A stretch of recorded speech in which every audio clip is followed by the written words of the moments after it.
What is a woman? If you're feeling perplexed about gender and sex and seeking some clarification, one can only go so far till Simone de Beauvoir enters the conversation.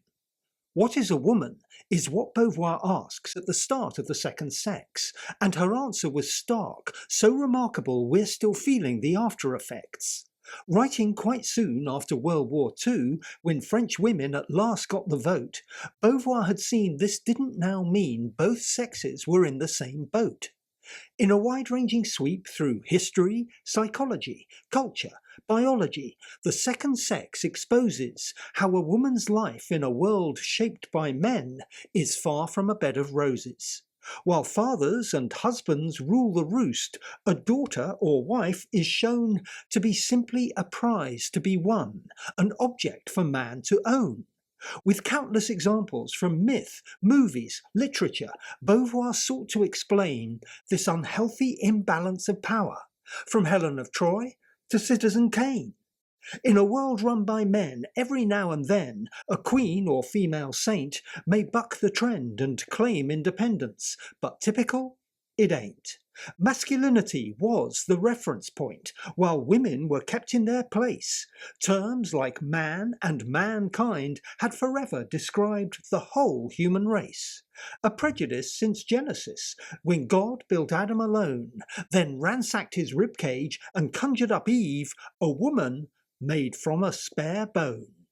It's a view of the world through a woman's eyes that can, for a man, come as quite a surprise. And for Beauvoir, this was a topic her own philosophy could cover.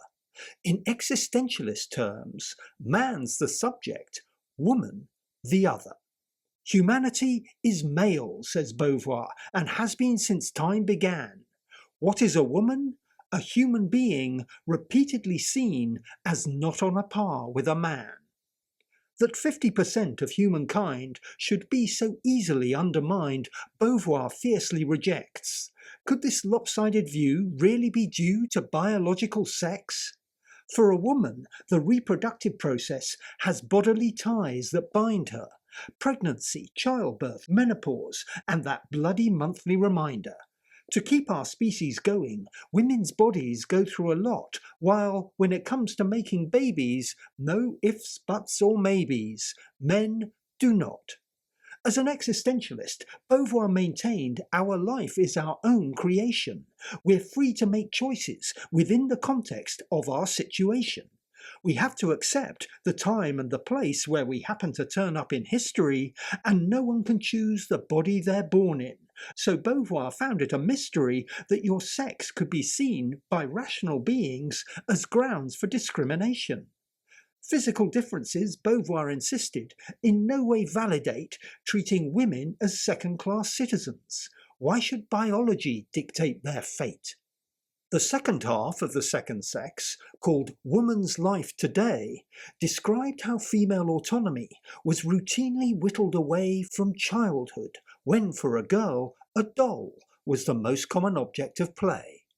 The so-called maternal instinct was for Beauvoir a fabrication, in a world where young women are led to believe having children is their vocation, an illusion that burdens the female with a damaging fixation. Seeking a man to make life complete, she grows more complicit in her own defeat. Passive, unthreatening, eager to please, she dutifully bows to male expertise with a fantasy femininity learned through convention and self-delusion. One is not born a woman, one becomes a woman, is Beauvoir's famous conclusion. A dividing line between sex and gender designed to set women free, with more recent repercussions which she surely didn't foresee. Unflinching, fiery, a colourful inquiry into female subordination, The Second Sex resurrects the spirit of the suffragettes and sparked the post-war second wave of women's liberation. What other work cites Cinderella and Lady Chatterley's lover?